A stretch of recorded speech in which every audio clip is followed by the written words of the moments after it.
যে কর্মচারী শব্দটাই আমরা রাষ্ট্রীয়ভাবে আর ব্যবহার করতে চাই না, সেই জায়গায় আমরা কর্ম সহযোগী ব্যবহার করব। কর্ম সহযোগী, কারণ আপনি চিন্তা করেন একটা অফিসে যে লোক দারোয়ান তিনি যদি সময় মতো না আসেন তাহলে অফিসের সিও সময় মতন আসলে কিন্তু অফিস চালু হবে না। অফিসের যে ম্যানেজার তার অফিসে একজন অতিথি আসলে যে অফিস সহকারী সে যদি চাটা ঠিক মতো না দেয়, চায়ে যদি চিনি কম বেশি হয়ে যায়, সে যদি সহযোগিতা ঠিক মতো না করেন, তাহলে আপনার দেশে যে মিটিংটা আপনি অ্যারেঞ্জ করতেছেন সেই মিটিংটা কিন্তু ফলপ্রসূ হচ্ছে না।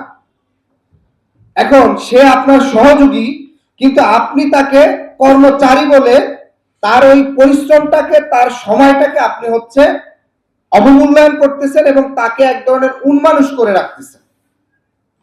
ফলে আমরা অনেকভাবে বলি যে আমাদের রাষ্ট্রীয়ভাবে যদি এই বৈষম্যগুলোর দিকে আমরা যদি লক্ষ্য না রাখি, তাহলে আমরা আমাদের জাতিগতভাবে আমরা হয়তো অনেক কিছু চিন্তা করব। বাহির রাষ্ট্রের আমরা কিছু হলে উদাহরণ দেই যে সেখানে কোনো কর্মকেই আসলে খারাপ চোখে দেখে না। আমাদের এক ইউনিভার্সিটির বড় ভাই, তিনি জার্মানিতে আছেন, ওখানে পিএইচডি করছেন দীর্ঘ অনেক বছর। তো সেখানে তিনি বলতেছিলেন যে তার এক অধ্যাপক তিনি পার্ট টাইমে দেখছে যে বিভিন্ন পার্কে আপনি হচ্ছে মানে গান গান আর কি, এবং তার বোন বিয়ে দিচ্ছেন আরেকজন যাদেরকে আমরা পরিচ্ছন্ন কর্মী বলি ওই লেভেলের পর্যায়ে, মানে হোটেলের পরিচ্ছন্ন কাজ করে বা এই জায়গায়। এখন ওনারা হচ্ছে দেখেন ইউনিভার্সিটির অধ্যাপক, ওনা করেন ভাই, কিন্তু বোনকে বিয়ে দিচ্ছেন ওই পেশার। কারণটা হচ্ছে ওনারা ওই পেশাটাকে আসলে কোনোভাবেই ডিসক্রিমিনেশনের জায়গা থেকে দেখেন না।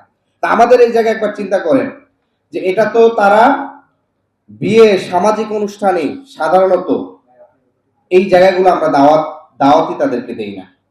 ফলে আমরা জাতীয় নাগরিক পার্টি প্রথম যে জায়গাটিতে কাজ করতে পেরেছে সেটি হচ্ছে তফসিলি, দলিত এবং হরিজন তাদের মধ্য থেকে রাজনৈতিক সচেতন করার উদ্যোগ হিসাবে মূল নেতৃত্বে তাদেরকে নিয়ে আসাটা। আমাদের কিছুক্ষণ পরে এটি তফসিল, দলিত, হরিজনদের একটি আহ্বায়ক কমিটি হবে। সেখানে দেখবেন যে সেখানে যারা এই জনগোষ্ঠীতে বিলং করে তাদের থেকে মূল নেতৃত্বটা নিয়ে আসবে। দ্বিতীয় যে কাজটি, এই সংগঠনটি আশা করি অতি দ্রুত বাংলাদেশের যেসব জায়গায় তাদের এই অধিকার বঞ্চিতগুলো হয় সেই জায়গাগুলো নিয়ে কাজ করবে।